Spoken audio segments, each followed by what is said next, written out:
नमस्कार, मैं आर के सक्सेना मास्टरमाइंड कोचिंग रीवा के एजुकेशनल यूट्यूब चैनल में एक बार पुनः आप लोगों का बहुत बहुत स्वागत और अभिनंदन करता हूं। मेरा ये प्राचीन भारतीय इतिहास का एक महत्वपूर्ण टॉपिक है जैन धर्म और महावीर स्वामी। तो ये हमारा कोई स्टूडियो नहीं है, मैं क्लास में हूँ, ऑफलाइन क्लास चल रही है, उसी दौरान ये वीडियो बनाया जा रहा है। तो हो सकता है कि बोर्ड में कुछ शब्द आपको कम दिखें, लेकिन मैं उसको कई बार दोहराता हूँ तो उससे आप समझ सकते हैं कि बोर्ड में क्या लिखा हुआ है। तो अच्छा तो यही होगा कि आप कॉपी और पेन लेकर के बैठ जाएं और बहुत सारे महत्वपूर्ण फैक्ट मैं बता रहा हूँ तो उसको आप जो है वो नोट करते रहें। और मेरा एक उद्देश्य ये भी रहा है कि ट्रिक के माध्यम से किस तरह से मैं जीके को सरल बना दूँ, तो उसी दिशा में मेरा एक प्रयास है। तो आप कमेंट करके बताइएगा कि मैं अपने प्रयास में कहाँ तक सफल हुआ। तो चलिए हम आपका टाइम ज़्यादा ख़राब ना करते हुए हम सब्जेक्ट की ओर चलते हैं, जैन धर्म महावीर स्वामी। तो इससे हमने केवल महत्वपूर्ण फैक्ट लिए हुए हैं जो आपके एग्ज़ाम में कहीं ना कहीं आए हुए हैं। तो यही मेरा उद्देश्य है कि केवल आपको अभी जो पढ़ना है वो एग्ज़ाम ओरिएंटेड तैयारी करना है। अन्य फैक्ट आप जो है वो अपने सफलता के बाद भी प्राप्त कर सकते हैं, पढ़ सकते हैं। तो चलिए हम चलते हैं पहला कि जैन वो कौन सी परिस्थितियां थी जिसके फलस्वरूप जो है जैन धर्म और बौद्ध धर्म अस्तित्व में आया। तो ये बात है आपके 6वीं शताब्दी ईसा पूर्व की। कब की बात है? 6वीं शताब्दी ईसा पूर्व की। तो 6वीं शताब्दी में जो है वो मुख्य रूप से सनातन धर्म या हिंदू धर्म था। तो ब्राह्मणों का इसमें क्या था, एक बहुत बड़ा प्रभुत्व था। तो उनके कर्म कांडों के फलस्वरूप एक प्रकार से काफ़ी जटिलता आ गई। तो इसकी प्रतिक्रिया स्वरूप जो है वो भारत में 6वीं शताब्दी से पूर्व में 2 धर्मों का जन्म हुआ, उदय हुआ। तो पहला जो हमने कल टॉपिक बताया है आपको बौद्ध धर्म, और दूसरा जो है वो जो आज मैं बताने जा रहा हूँ जैन धर्म का। तो चलिए हम आगे चलते हैं। और अब क्वेश्चन पूछता है आपका कि जैन धर्म के संस्थापक कौन थे। तो जैन धर्म के संस्थापक कौन थे? आपके ऋषभदेव। जैन धर्म के संस्थापक ऋषभदेव थे। लेकिन यदि क्वेश्चन का थोड़ा सा स्वरूप बदल दिया जाता है, जैसे पूछ दिया जाता है कि जैन धर्म के वास्तविक संस्थापक कौन थे, तो फिर आपका आंसर क्या हो जाएगा? महावीर स्वामी, है ना। तो ये ध्यान रखिएगा, ये क्वेश्चन एग्जाम में आया है।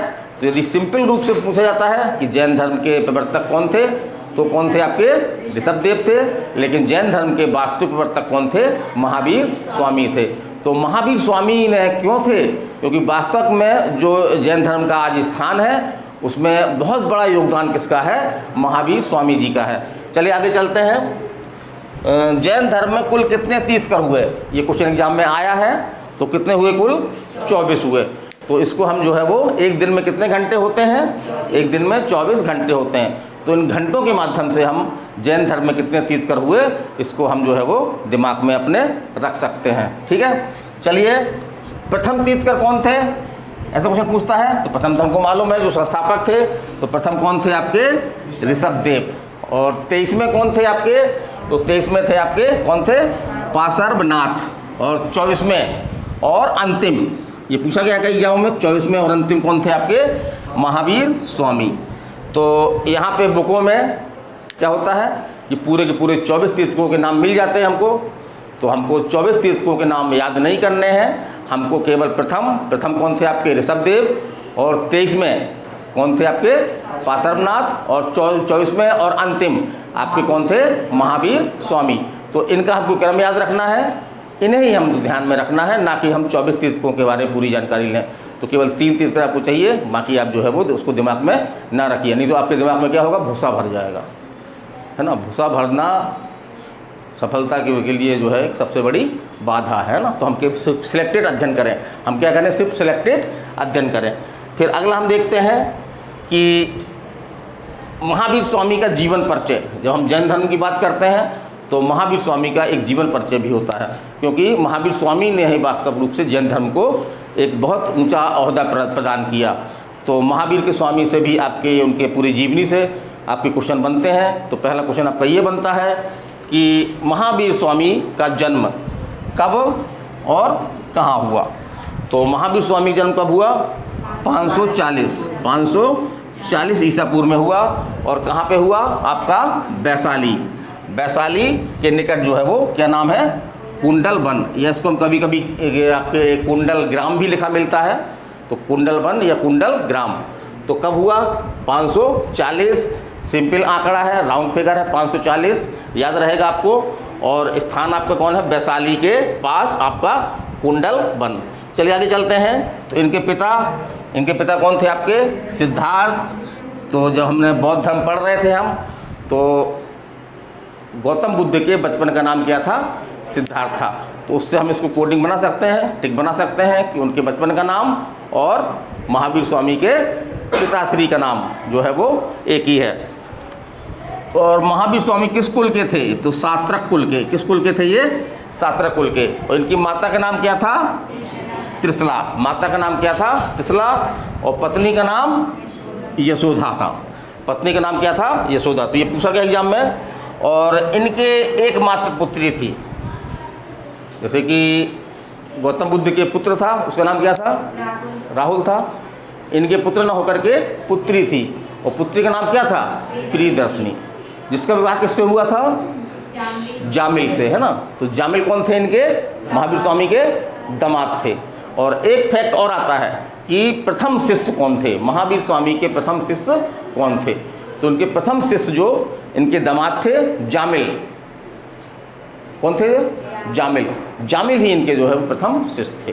तो महावीर स्वामी के जामिल कौन कौन थे? तो दामाद भी थे और शिष्य भी थे। दामाद भी थे और शिष्य भी थे। चलिए हम आगे चलते हैं। इनका बचपन का नाम, महावीर स्वामी के बचपन का नाम क्या था? तो क्या था? वर्धमान। तो इसको हम कैसे टिक से याद रख सकते हैं?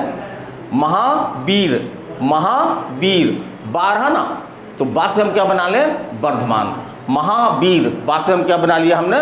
वर्धमान। तो इस ट्रिक से हम जो है वो महावीर स्वामी के क्या बचपन का नाम हम अपने मेमोरी में रख सकते हैं। चलिए आगे चलते हैं। तो अब इनको नंबर आया ग्रह छोड़ने की। तो जैसे कि गौतम बुद्ध ने 29 वर्ष की आयु में, और महावीर स्वामी ने 1 वर्ष बाद, माने 30 वर्ष की आयु में, 30 वर्ष की आयु में जो है वो अपने बड़े भाई, किससे? नंदी वर्धन से अनुमति लेकर, अनुमति माने परमिशन लेकर के क्या किया? संन्यास ग्रहण कर लिया। तो यहाँ पे एक चीज़ हम देखते हैं कि जो गौतम बुद्ध ने किसी से परमिशन नहीं ली थी, लेकिन महावीर स्वामी ने परमिशन ली थी। किससे ली थी? अपने बड़े भाई नंदी वर्धन से। तो एक क्वेश्चन आपके एग्जाम में ये भी आता है कि महावीर स्वामी ने किससे परमिशन लेकर के संन्यास जीवन को स्वीकार किया, संन्यास ग्रहण किया? तो किससे? नंदी वर्धन से। तो इसको हम कैसे याद रखें? किससे परमिशन? परमिशन, लास्ट में क्या आया? ना। लास्ट में क्या रहा? ना से हम क्या बना लेंगे?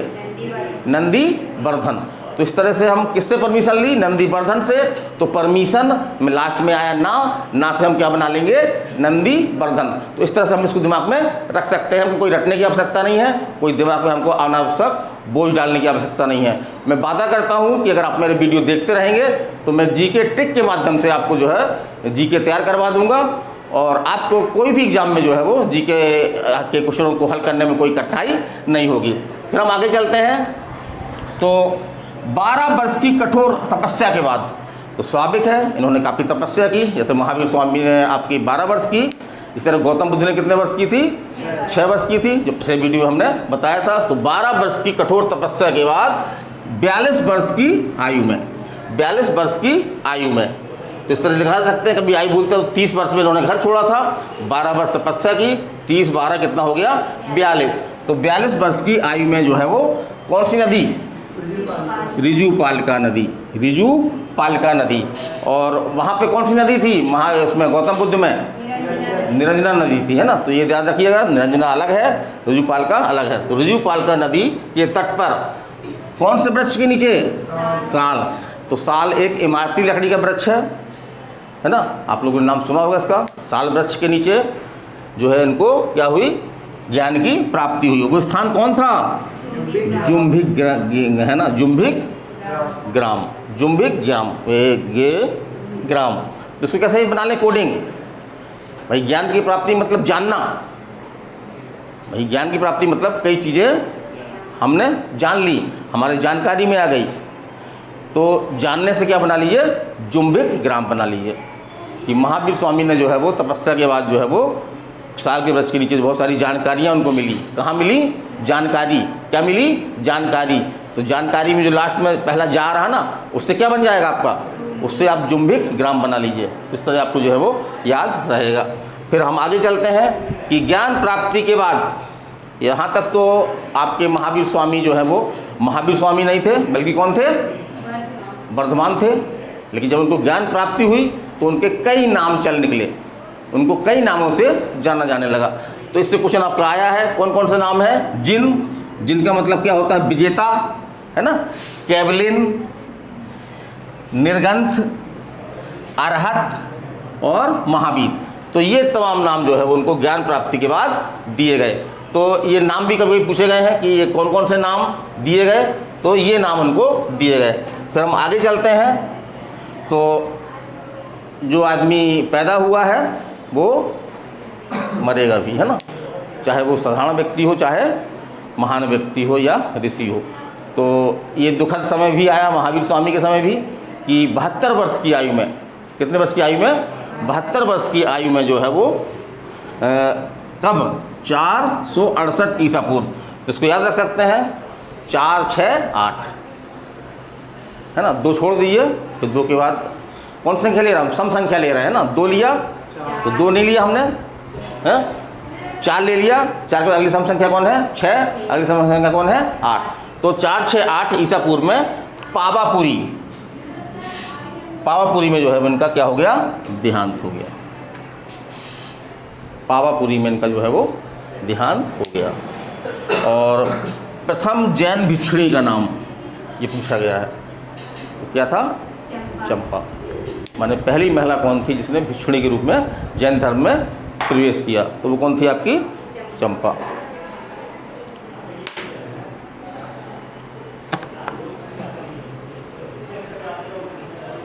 चलिए आगे चलते हैं।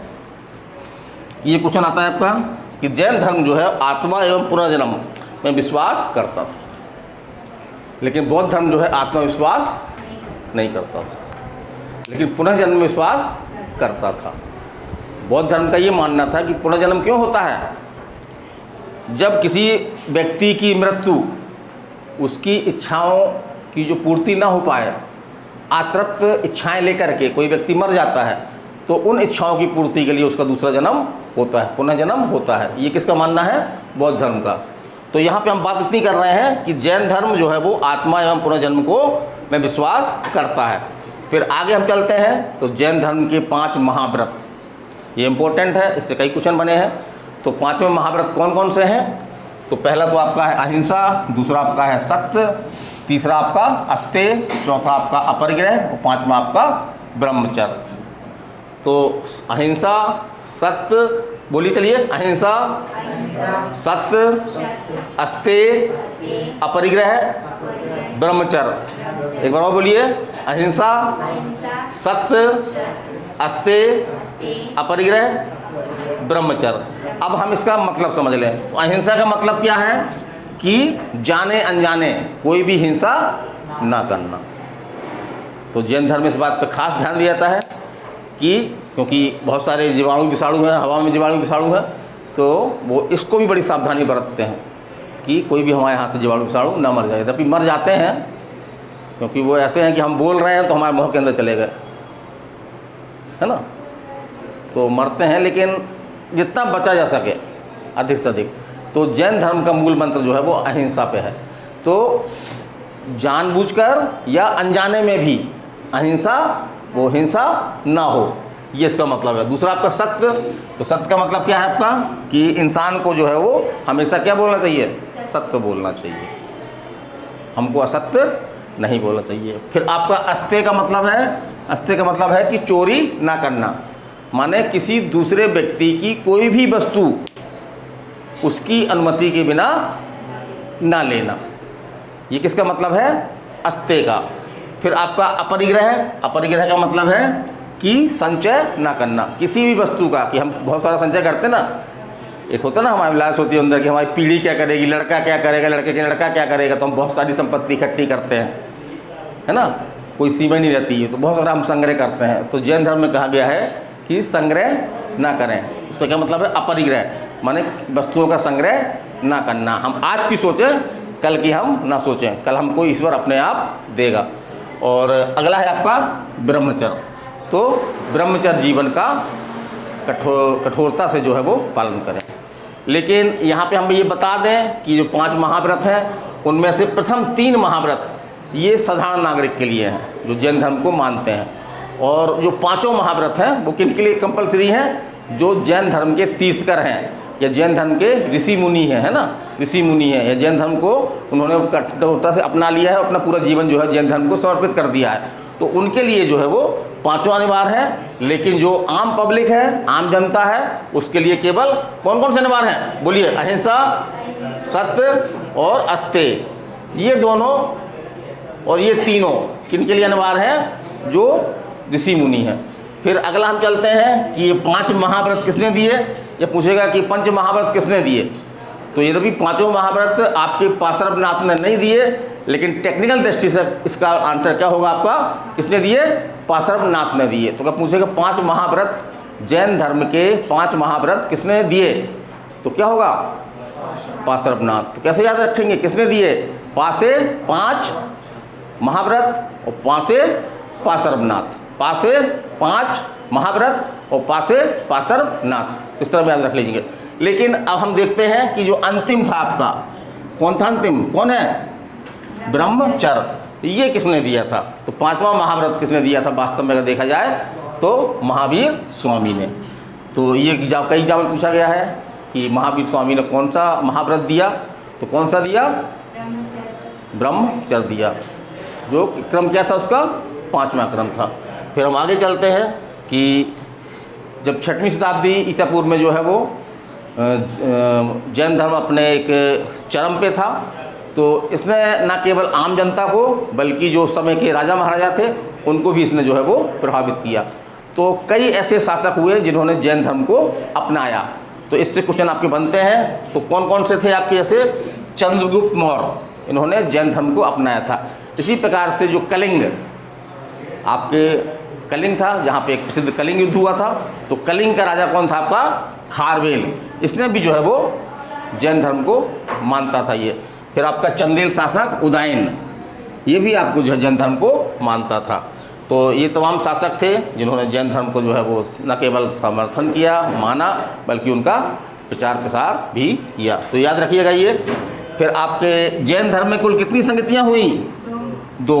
और बौद्ध धर्म में 4। तो जैन धर्म में 2 संगतियाँ हुई। तो आपको स्थान याद रखना है। पहली संगति कहाँ पे हुई आपकी? पाटलिपुत्र में। और दूसरी संगति कहाँ हुई आपकी? वल्लभी में। दूसरी संगति वल्लभी में, पहली आपकी पाटलिपुत्र में। अब एक क्वेश्चन ये पूछता है कि जैन धर्म जो है वो किस बौद्ध संगति में 2 भागों में बट गया? तो कौन सी संगति में? प्रथम संगति में, है ना। प्रथम संगति में जैन धर्म जो है वो 2 भागों में बट गया। कौन कौन से भाग थे वो? श्वेतांबर और दिगंबर। तो इनमें एक सोच का अंतर था, कुल मिलाकर के मतभेद था। बाद में इनको एक करने का काफ़ी प्रयास भी हुआ है। तो श्वेतांबर जो संप्रदाय बटा, जो भाग था इसमें, तो ये लोग क्या करते थे? श्वेत कपड़े धारण करते थे, इसी कारण से श्वेतांबर कहा है। और जो दिगंबर थे ये जो है वो पूरी तरह से नग्न रहते थे। तो आपने ऋषि जैन धर्म के ऋषि मुनियों को देखा होगा, है ना। उसमें 2 तरह के होते हैं। एक तो आपके सफ़ेद कपड़ा, एक कपड़ा पहनते हैं सफ़ेद, वही लपेट लेते हैं और वही गमछा टाइप का डाल लेते हैं। तो वो आपके कौन को मानने वाले हैं? श्वेतांबर को मानने वाले हैं। और एक देखो आपने बिल्कुल नग्न रहते हैं ना, तो वो किससे संबंधित हैं? आपके किससे संबंधित हैं? दिगंबर से संबंधित हैं। फिर हम आगे चलते हैं। महावीर स्वामी के विचारों का संग्रह किस पुस्तक में है? ये आपके IAS क्वेश्चन है, UPSC में आया है क्वेश्चन ये आपका, कि महावीर स्वामी के जो विचार हैं, उन्होंने बहुत सारे विचार दिए, वो जो है वो कहाँ पे है? नींद आ रही? वो कहाँ पे है? तो वो एक पुस्तक है आपकी, क्या नाम है उसका? पूर्व पुस्तक में महावीर स्वामी के जो है वो विचार दिए गए हैं। और एक क्वेश्चन लास्ट में हम ये बता रहे हैं कि जैन धर्म साहित्य को क्या कहा जाता है। ये क्वेश्चन आपके MPPSC में भी आ चुका है। तो जैन साहित्य को क्या कहा जाता है? आगम। क्या कहा जाता है? आगम। तो मेरा ये वीडियो कैसा लगा? मैंने मुख्य चीज़ों को बताया है, हो सकता है कुछ चीज़ें इसमें छूट रही हो, तो एक बार आप भी जो है वो गूगल में सर्च करके या कोई बुक लेकर के, बहुत सारी मार्केट में बुक अवेलेबल हैं, तो वहाँ से आप पढ़ लें। लेकिन इन फैक्टों को आप जो है वो ज़रूर देखें, ध्यान में रखें, क्योंकि एग्ज़ाम के लिए बहुत ही महत्वपूर्ण एवं उपयोगी है। तो अगले वीडियो तक मैं अनुमति लेता हूँ। अगला वीडियो मेरा प्राचीन भारत में ही होगा और इसका कोई अगला अच्छा सा टॉपिक होगा। जैसे अभी धर्म बचे हुए हैं आपके, जैसे कि सिख धर्म है ना, इम्पोर्टेंट धर्म है। सिख धर्म में कितने गुरु हुए थे? 10 है ना। तो उनसे पूछता है, 10 गुरु हुए थे, उनके द्वारा कुछ काम किए गए, तो उससे क्वेश्चन आपके बनते हैं। तो चलिए बाय बाय, मैं RK सक्सेना। अगले वीडियो में फिर आपसे मुलाकात होगी। तब तक के लिए क्या अनुमति दीजिए। धन्यवाद।